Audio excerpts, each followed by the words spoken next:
Now, the conservation laws are supposed to ensure you your fair share of the oil and gas under the ground. But as we'll see, there can be a lot of disagreement about what your fair share is. And of course, those conservation laws are implemented by agencies, and those agencies may make mistakes from time to time. And you might wonder, well, if the agency makes a mistake, how do I get them to correct it? Or can I get a court to correct it? And so we'll talk a little bit about that in this section. So first, your book describes on pages 700 to 703 some of the basic principles of administrative review, but the basic things you need to understand are just agency actions are subject to judicial review. So agency action isn't necessarily the final step, but that appellate judiciary review is generally pretty deferential to agency action as long as the agency is acting within the scope of the power that it's been given by the legislature. So usually the standard is substantial evidence. So there's substantial evidence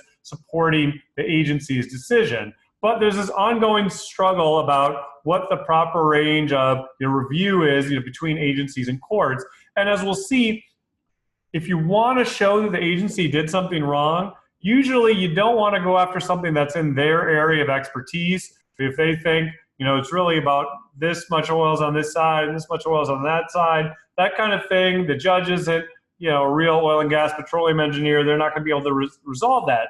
But if you can show that the agency just ignored part of the problem, or they are not following the statute, that would give you a better chance at getting the court to reverse that agency decision. So we're going to explore all of this through this Larson versus Oil and Gas Commission case, which is from Wyoming, 1977. It's on page 708. And that is, you can see, in Texas, we have the Texas Railroad Commission that does oil and gas regulation. That's a bit of a misnomer, obviously, in my state energy cartels piece that I have linked on the previous video. You can see how that came about. Basically, railroads, because railroads transported oil when pipelines became a thing, the Railroad Commission was put in charge of that. And then it was like, well, you're in charge of oil. You can be in charge of oil wells as well. It's a little bit odd. In Oklahoma, it's the Corporation Commission, the Oklahoma Corporation Commission that regulates oil and gas. But in a lot of states, it's like Wyoming, an Oil and Gas Commission. It's right there in the name, which makes a little bit more sense. So that's the other party here. And basically what we have is one party unhappy with what the Oil and Gas Commission decided. So what happens in this case, and we'll lay out a map, is that there are a bunch of 80-acre units. So that means you get one well per 80 acres. And the way they're shown in the book, and I'll go over that picture with you, is that you have these horizontal east-west 80s, which means, sort of like a horizontal east-west 80-acre property. And then they have some north-south ones in just one corner. And that turns out to be important, as we will see. So it's horizontal 80s, but with one vertical 80 area. So the appellant here claimed that the north half of the southeast 1/3 did not protect his correlative rights. So what does that mean? Well, basically what we had here is we had one well. There's a bunch of wells here, but there's really one that is producing most of the oil and gas in this area. And so everybody wants to ensure they get a full share of that well. And the concern the plaintiff raises is that the Wyoming Oil and Gas Commission doesn't seem to really have looked at their correlative rights, or right to get a fair share of that oil and gas. And so here on the bottom right of the screen, you can see sort of a small version. I'm going to zoom in right here and let's look at it. So the really important well is right here, and that's the Sherrard well. There's a couple that are marked Sherrard, but that's the one that really comes in with a lot of oil and gas. And the concern about this well is a little bit hard to understand unless you understand where the different appellants have oil and gas. So remember, the theory is everybody should be getting basically the same amount of oil because everybody's pulling oil from each other's properties. The problem is that, as in this case, sometimes one of those wells is pulling in a lot more than the other, and the suspicion is, there's this well right here, but it's pulling in a lot from these other places, and if their wells aren't pulling much, well, then maybe this whole compensated drainage thing doesn't really work the way it's cracked up to. And so here, let's take a look at this, what's going on right here, and what the problem is that the appellants are looking at. So it turns out the appellants have Larson here has this kind of weird shaped royalty interest. So where they have royalties is everywhere where you see those stripes. So they have this whole area, okay? It's not where the oil is necessarily. That's just where they get part of the oil.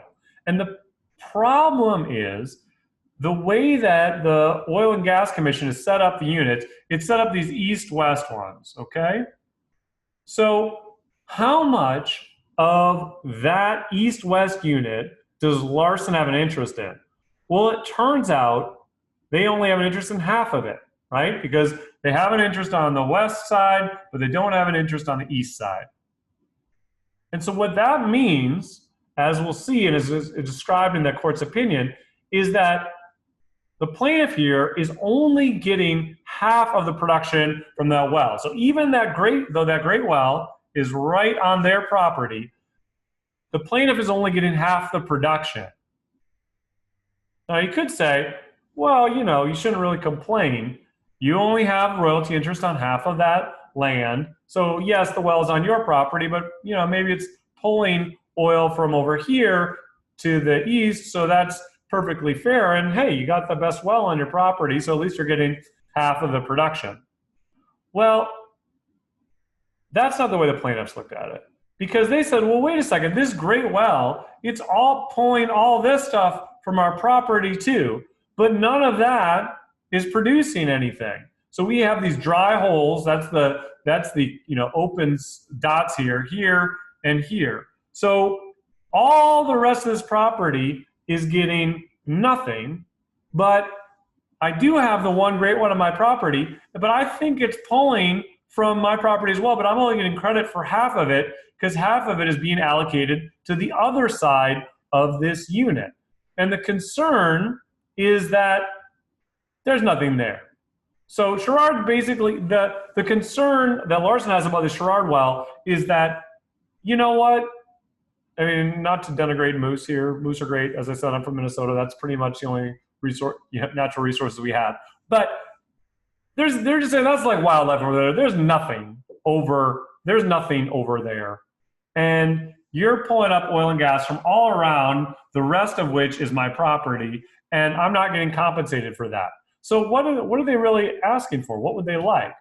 Well, they would love something like this. So if they just had north-south 80 units, right? So basically the production from the Sherrard well was put this way, then they would get all of it and none would be shared over here because that would be in a separate unit that would be allocated to this well, and so it wouldn't get anything. So because that's a dry hole. So the idea is this sort of arbitrary decision about whether you set up the unit, you said, okay, there's a unit here and here, or a unit here and here, turned out to make the difference in whether they got to keep all the oil or half the oil. So it turned out to be a huge deal. And so that's what they're fighting over in this case. Plaintiff would also have been happy with this setup. So they would have basically had, again, they just want that north-south unit so they get to keep all of it. That would have had the added benefit. They would have been tied into that well up there, and so they could, they would have gotten half of that well as well. Still not getting anything over here because there's no producing wells in that big area, but that's what they were hoping for. Okay, so how do they make that case with the court? Well, the way that they're able to be successful is they say the Wyoming Oil and Gas Commission did not mention the amount of recoverable oil in the whole pool versus the tract or amount of oil that can be recovered without waste. So the Wyoming Oil and Gas Conservation Commission just forgot to mention something that was relevant to the decision, which is, was the way that they set up this 80s, north-south versus east-west, was it fair? Did it relate to how much oil and gas was on each tract? The court says, you know, I mean, maybe the Wyoming Oil and Gas Compact Commission, or Conservation Commission, they might have said, we don't really care, right? We don't care. The key is we just want a certain number of wells. We don't care if it's north, south, east, west, et cetera. But we don't want too many wells because that would cause economic waste. And the court says, well, wait a second. That is not actually in the statute. The statute is about recovering your fair value related to what's underneath your tract. It's not, you're not supposed to be considering economic waste. So the plaintiffs get the agency on two things here, right? They can't attack the agency's expertise, but they say, you didn't consider something you were supposed to, how much oil was under each tract, and you considered something you're not supposed to, which is economic waste. And the statute doesn't mention economic waste, so, but you're relying on that somehow. So they get the court to overturn this Wyoming Oil and Gas Conservation Commission ruling.